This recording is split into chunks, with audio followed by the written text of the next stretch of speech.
Hello दोस्तों, welcome to software engineering channel. क्या हाल चाल है आप लोगों का। सॉफ्टवेयर इंजीनियरिंग चैनल के अंदर सी शार्प की जो सीरीज़ हमने स्टार्ट की थी, आज हम उस सीरीज़ के अंदर एक नया प्रिंसिपल पढ़ने वाले हैं जो कि कोड की रीडेबिलिटी को इंक्रीज़ करने के लिए, कोड की रीयूजेबिलिटी को इंक्रीज़ करने के लिए और कोड को क्लीन रखने के लिए बड़ा एफिशिएंट साबित हो सकता है। हमने कल भी एक प्रिंसिपल पढ़ा था, यानी कि इससे पहले वाली वीडियो में, और आज भी एक प्रिंसिपल पढ़ रहे हैं।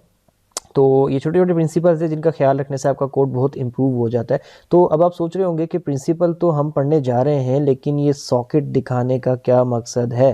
तो ये मैंने एग्जांपल के लिए लगाई है। अभी आपको मैं इसकी बेस के ऊपर सारा कुछ एक्सप्लेन करने वाला हूँ। आज हम जो प्रिंसिपल पढ़ेंगे वो है ओपन क्लोज प्रिंसिपल। अब ओपन क्लोज प्रिंसिपल को समझाने के लिए मैं ये वॉल के ऊपर लगी हुई इलेक्ट्रिक सॉकेट क्यों आपके सामने लेकर आ गया, क्योंकि मैं ओपन क्लोज प्रिंसिपल की डेफिनेशन बताने के बाद इसको एज एन एग्जांपल यूज़ करके आपको उसका कंसेप्ट क्लियर करने वाला हूँ। तो ओपन क्लोज प्रिंसिपल बेसिकली ये कहता है कि जो आपका प्रोग्राम है, या फिर सादा लफ्ज़ों में कहूँ तो जब आप सी शार्प में कोडिंग कर रहे हैं तो जो आपकी कोई क्लास है, वो क्लास जो है ओपन होनी चाहिए एक्सटेंशन के लिए, लेकिन क्लोज होनी चाहिए मॉडिफिकेशंस के लिए। यानी कि अगर उसके आगे कोई उसकी एक्सटेंशन करना चाहे तो वो इजीली कर सके, लेकिन अगर उस क्लास को ही कोई मॉडिफाई कर सके, करना चाहे तो वो उसको अलाउ नहीं होना चाहिए। या फिर सादा लफ्ज़ों में आपका डिज़ाइन कुछ इस तरीके का होना चाहिए क्लासेस का कि उन क्लासेस की एक्सटेंशन तो आप जितनी करना चाहें तो वो हो सके, लेकिन दोबारा से उन्हीं क्लासेस के अंदर जाके उनकी मॉडिफिकेशन करके कोड को बेहतर बनाने की ज़रूरत पड़ रही हो तो फिर वो आपका डिज़ाइन ख़राब है, वो नहीं होना चाहिए। अब यहाँ पर मैं एक एग्जांपल आपको दीवार पे लगी एक इलेक्ट्रिक सॉकेट के थ्रू देता हूँ। अब यहाँ पर मैं 2 प्लग्स लगा सकता हूँ, आपको स्क्रीन पे नज़र आ रहा होगा। मैं यहाँ पर 2 प्लग्स लगा सकता हूँ, लेकिन अगर मुझे फ़र्ज़ करें यहाँ पर 3 प्लग्स लगाने की ज़रूरत पड़ जाती है, मैंने 2 लैपटॉप लगाने हैं, एक मोबाइल चार्ज पे लगाना है, 3 चीज़ें मैंने यहाँ पे प्लग करनी है, तो मैं कैसे करूँगा? क्या मेरे पास यहाँ पर ये ऑप्शन मौजूद है कि मैं इस सॉकेट को दीवार पे से खोल के उतारूं और इसको लंबा करके और एक और प्लग लगाने की जगह बना दूं? नहीं, मैं ऐसा नहीं कर सकता, और ना ही किसी तरीके से इसके अंदर ये चीज़ पॉसिबल है। यानी कि ये जो सॉकेट है, ये जो है क्लोज फॉर मॉडिफिकेशन है, यानी कि इसके अंदर मॉडिफिकेशन करना अलाउ नहीं है। वो चैप्टर इसका, वो एरिया इसका क्लोज कर दिया गया है। ये क्लोज फॉर मॉडिफिकेशन है, बट ओपन फॉर एक्सटेंशन है। लेकिन मैं इसके अंदर एक्सटेंशन ज़रूर कर सकता हूँ, इसमें 1-2 से ज़्यादा प्लग्स लगाने के लिए। और वो मैं कैसे कर सकता हूँ? बड़ा सिंपल सा तरीका है। मैं इसके एक प्लग के अंदर ये वाली एक्सटेंशन लगा दूं। एक पॉइंट के ऊपर, फर्स्ट पॉइंट पे मैंने अपने एक लैपटॉप का चार्जर लगा दिया, और दूसरे पॉइंट के ऊपर मैंने ये एक्सटेंशन लगा दी। अब इस एक्सटेंशन को लगाने से मुझे एक एक्स्ट्रा नहीं बल्कि 3 पॉइंट्स एक्स्ट्रा मिल गए। यानी कि एक पॉइंट वो जो पीछे मिस हुआ वो, और उसके साथ 2 पॉइंट ये, तो ये सारे के सारे पॉइंट मुझे एक्स्ट्रा मिल गए। तो बेसिकली यही काम करता है प्रोग्रामिंग के अंदर आपका ओपन क्लोज प्रिंसिपल। यानी कि आपकी जो क्लासेस हैं वो मॉडिफिकेशंस के लिए तो क्लोज होनी चाहिए, लेकिन आपकी जो क्लासेस हैं वो एक्सटेंशन के लिए हमेशा ओपन होनी चाहिए। तो अब हम इसी चीज़ को जाकर प्रोग्रामिंग में प्रैक्टिकली इंप्लीमेंट करके देखते हैं। पहले तो हम एक ऐसा कोड लिखते हैं जो कि ओपन क्लोज प्रिंसिपल की वायलेशन कर रहा है। फिर हम उसके बाद एक ऐसा कोड लिख लेंगे जो कि क्या कर रहा है कि आपके ओपन क्लोज प्रिंसिपल को फॉलो कर रहा है। तो हम इसको देखते हैं और फिर उसकी बेस के ऊपर आगे काम करते हैं। तो मैंने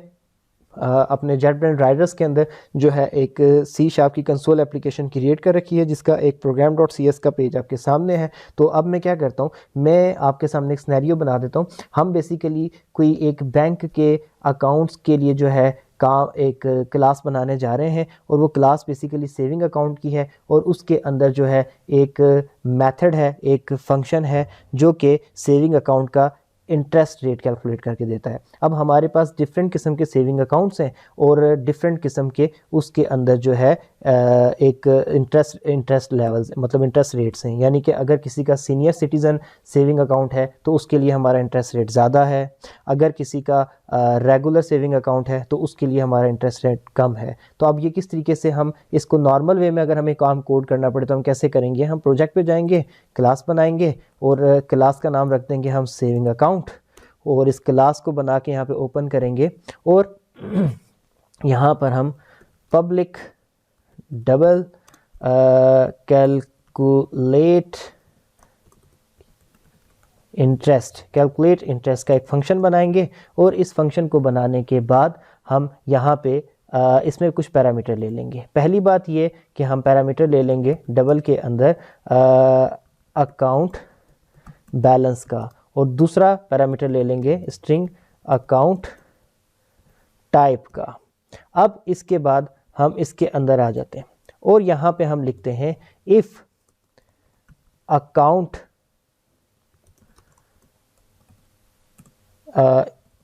if account type is equal to regular saving,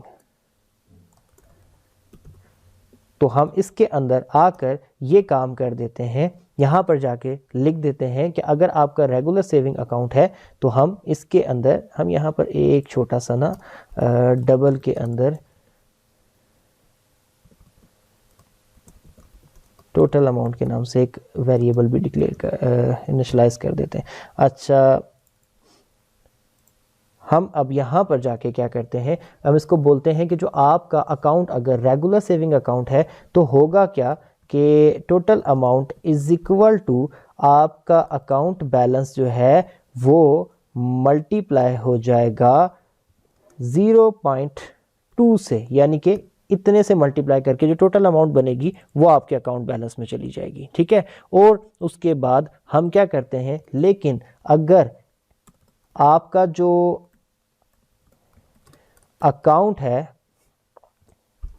आपकी जो अकाउंट टाइप है वो सीनियर सिटीजन सेविंग है, तो आपका जो टोटल अमाउंट है वो कितना बन जाएगा, वो आपका अकाउंट बैलेंस मल्टीप्लाई बाय 0.5 जो आंसर बनता है वो बन जाएगा। और जो भी हमारा आंसर आएगा according to the type of account, वो जो आंसर कैलकुलेट हो जाएगा वो टोटल अमाउंट में जाएगा और हम वहाँ से वो रिटर्न करा देंगे। अब देखें, ये हमने एक सेविंग अकाउंट की क्लास बना ली। अब सेविंग अकाउंट की क्लास में एक फंक्शन आ गया हमारा कैलकुलेट इंटरेस्ट का। अब वो क्या करता है कि आपसे पूछता है कि आपके अकाउंट में बैलेंस कितना है और आपके अकाउंट की टाइप क्या है। अगर आप कहते हैं जनाब मेरा अकाउंट जो है उसकी टाइप रेगुलर सेविंग है, तो वो आपके अकाउंट बैलेंस को 0.2 से मल्टीप्लाई करके टोटल अमाउंट आपको रिटर्न कर देता है।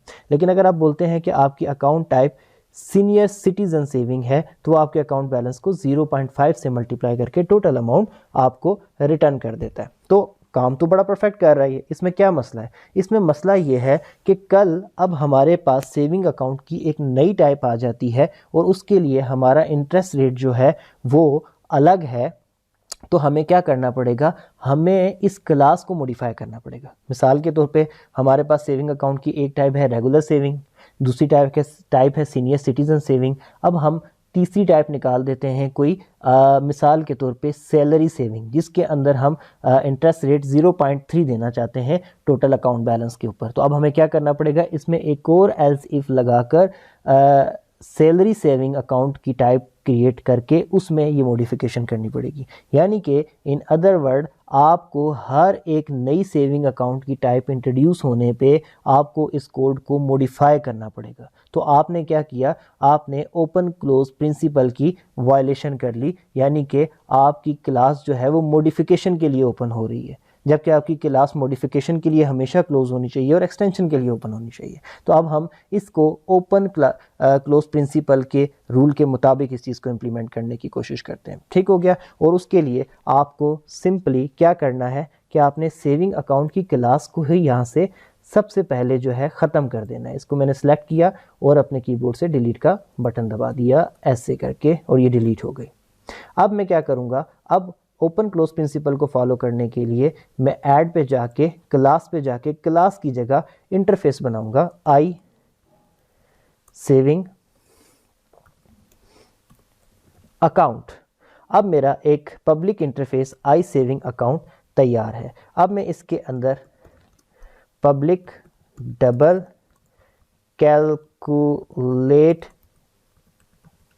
इंटरेस्ट और डबल अकाउंट बैलेंस, वही चीज़ जो मैंने पहले लिखी थी, स्ट्रिंग अकाउंट टाइप, ये चीज़ करके मैं इसको यहाँ पे ख़त्म कर देता हूँ।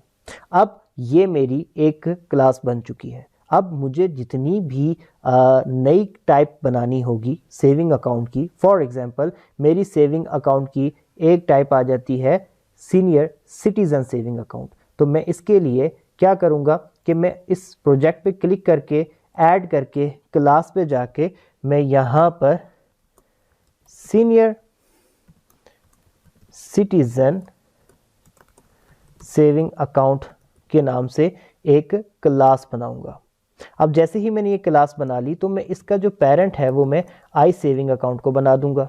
क्योंकि ये इंटरफेस क्लास है तो ये अब मुझे फोर्स करेगा कि आप उस क्लास के जो उसमें मौजूद मेथड्स हैं, जो फंक्शंस हैं, आप उनको यहाँ पे इम्प्लीमेंट करें। अब मैं यहाँ पर जाके शो कॉन्टैक्ट सेक्शन पे जाकर तो इम्प्लीमेंट मिसिंग मेंबर्स पे क्लिक करूँगा तो वो वाला फंक्शन मेरे पास यहाँ पे आ गया।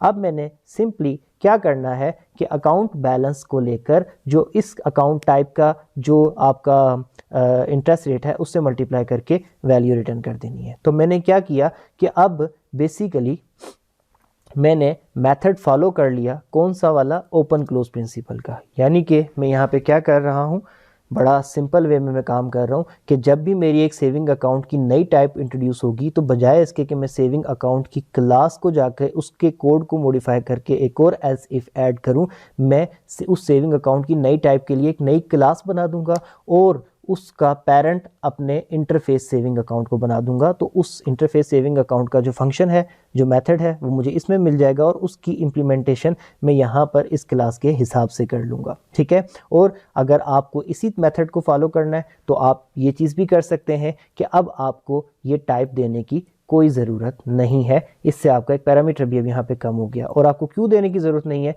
क्योंकि डेफिनेटली अब आप उसी क्लास के अंदर हैं तो आपको पूछने की ज़रूरत नहीं है। आप जाहिर सी बात है सीनियर सिटीजन सेविंग अकाउंट के अंदर ही हैं। अब इसी तरीके से मैं एक नई क्लास बना सकता हूँ और उस नई क्लास के अंदर मैं जाके क्या कर सकता हूँ, मैं रेगुलर सेविंग अकाउंट के नाम से क्लास बना के उसको भी आई सेविंग अकाउंट के साथ इनहेरिट करवा सकता हूँ और उसके अंदर मैं उसके हिसाब से जो उसका इंटरेस्ट रेट है वो प्रोवाइड कर सकता हूँ एंड सो ऑन। इस तरीके से आगे काम चलता चला जाएगा। और अब आपको क्या करना है, सिंपली जो आपका अकाउंट बैलेंस है उसको मल्टीप्लाई बाय 0.5 करके यहाँ पे रिटर्न दे देना है। इतना सा काम करना है यहाँ पे। जो भी आपका फॉर एग्जांपल यहाँ पे अकाउंट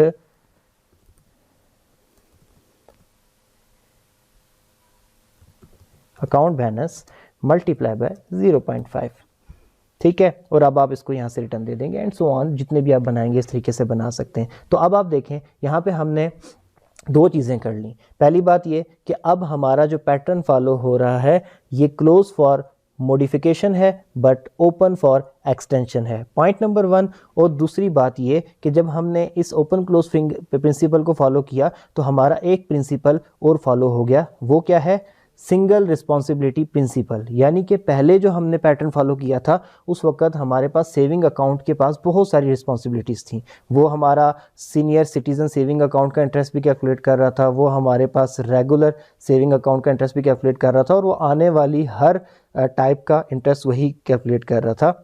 तो अब हर एक जो रिस्पॉन्सिबिलिटी है वो एक दूसरी क्लास को दे दी गई है। अब सीनियर सिटीज़न के लिए एक सेपरेट क्लास है और रेगुलर के लिए एक सेपरेट क्लास होगी, सैलरी सेविंग के लिए एक सेपरेट क्लास होगी। तो ऑटोमेटिकली ओपन क्लोज को फॉलो करने से आपका एक और प्रिंसिपल सिंगल रिस्पॉन्सिबिलिटी प्रिंसिपल भी फॉलो अप हो गया। तो आई होप सो कि वीडियो आपको इंटरेस्टिंग लगी होगी और चीज़ें समझ आई होंगी। अगर आपको चीज़ें कॉम्प्लिकेटेड लग रही हैं तो मैं आपको बताना चाहूँगा कि ये वो चीज़ें हैं जो कि बिल्कुल ही बेसिक सी शार्प वाले लेवल के बच्चों के लिए नहीं हैं, जिनको थोड़ा सा ऊप का कंसेप्ट आ चुका है, जिसमें जो थोड़ा सा सी शार्प के अंदर कोडिंग करना जान चुके हैं और अब वो इस स्टेज पर है कि अब हम ये देखें कि हम एफिशिएंट कोडिंग कैसे कर सकते हैं। तो ये वो कंसेप्ट हैं जो कि उनको हेल्प कर सकते हैं। तो अगर वीडियो अच्छी लगी हो तो लाइक करके प्लीज़ चैनल को सब्सक्राइब करिएगा। दोबारा मिलेंगे किसी नेक्स्ट वीडियो में, तब तक के लिए अल्लाह हाफिज़।